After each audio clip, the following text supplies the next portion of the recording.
But when they look at the performances, they're passing too slowly, it's too methodical, it's too rigid, there's no one really taking risks. How can a team containing so much attacking talent offer so little threat? Ultimately, England are through to the quarterfinals through the sheer kind of determination and brilliance of Jude Bellingham at the end. Do you believe England can win like this? At this moment, what they're showing, no.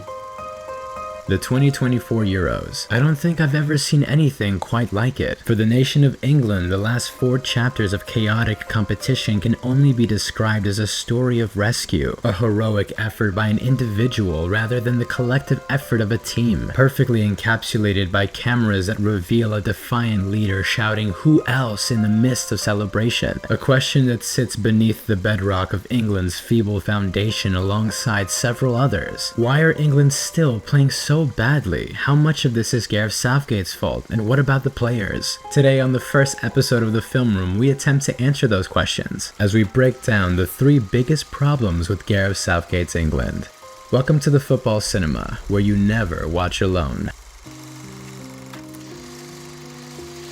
England have been abysmal going forward this tournament, there's no other way around it. And for the first time in over 30 years, failed to register a single shot in the first half of a Euro match on Saturday against Slovakia. An insane stat which, as far as I can tell, is a direct consequence of their footballing philosophy. Now, given that Gareth Southgate played as a defender for most of his career, it comes as no surprise that his philosophy prioritizes being defensively strong and difficult to play against, ahead of being aggressive in attack or progressive in possession. A style of play that, to Southgate's credit, took a much less talented pool of players to the semi-final and final of 2 international tournaments. But it's a completely different team now. By my estimation, you can make a legitimate case for 7 of the 11 players in Southgate's starting lineup being world-class footballers. Whether it's Jude Bellingham tearing up La Liga as a box-crashing number 10 under Carlo Ancelotti, John Stones carrying the football into midfield from the center-back position under Pep Guardiola, or Declan Rice transitioning defense into attack under Mikel Arteta. These are all highly specialized roles in incredibly offensive teams, coached by managers who look to control, dominate, and overwhelm their opposition in and out of possession, which is essentially the opposite of how Southgate approaches his football matches. Take England versus Serbia on matchday 1, for example. Bellingham's early header gave England the lead in the opening 15 minutes of the game, but rather than build on this lead and capitalize on their momentum, Southgate opted for the opposite, instructing his team to sit back and absorb pressure for the rest of the game, tallying the fewest shots ever recorded amongst 2 teams in the Euros across 320 games since the competition began in the 80s. England are literally historically bad, and we saw the same timidity against Denmark as well, with a seemingly endless barrage of sideways passes reflective of a team content with a 1-1 draw, just to display the same fragile mindset during Saturday's performance against Slovakia as well. Southgate's squad is simply unwilling and or unable to progress the ball into dangerous areas quickly or effectively, which is a result of the country's second biggest problem.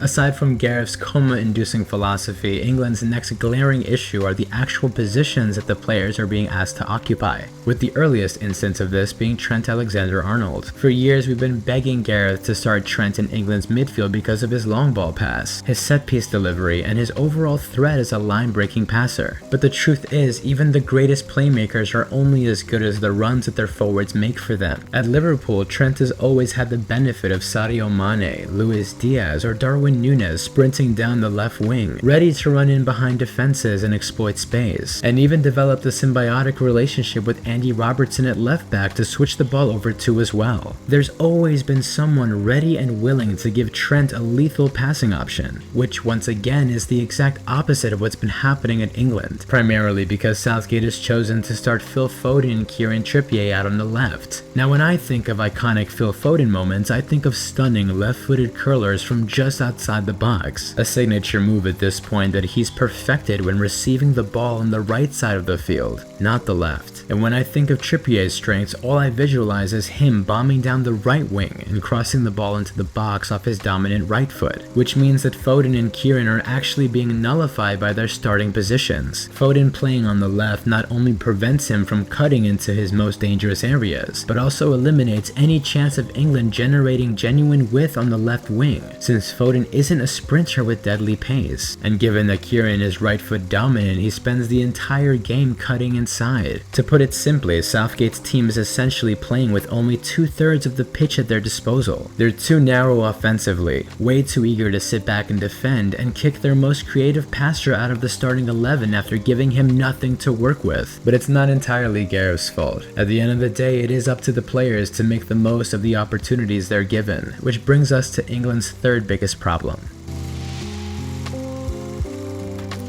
At some point, these world-class players have to take responsibility for what's happening on the pitch, and Cesc Fabregas articulated this point perfectly last week. You know, we won the Euros in 2012, me playing as a striker, Iniesta playing as a left winger, and David Silva playing as a right winger.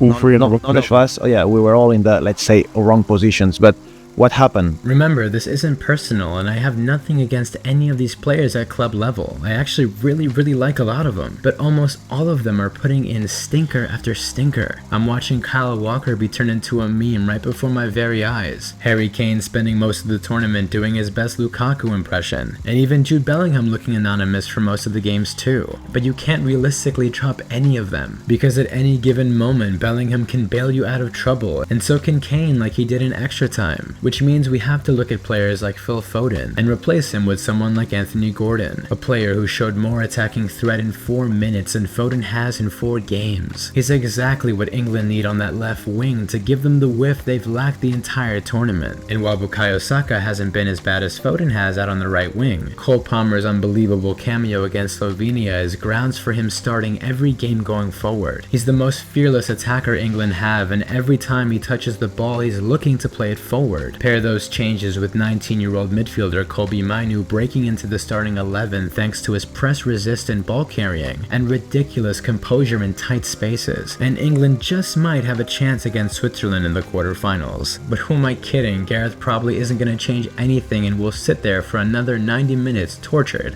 until someone probably saves him again. But until then, I'm Andy, and this has been The Film Room, presented by the Football Cinema, where you never watch alone.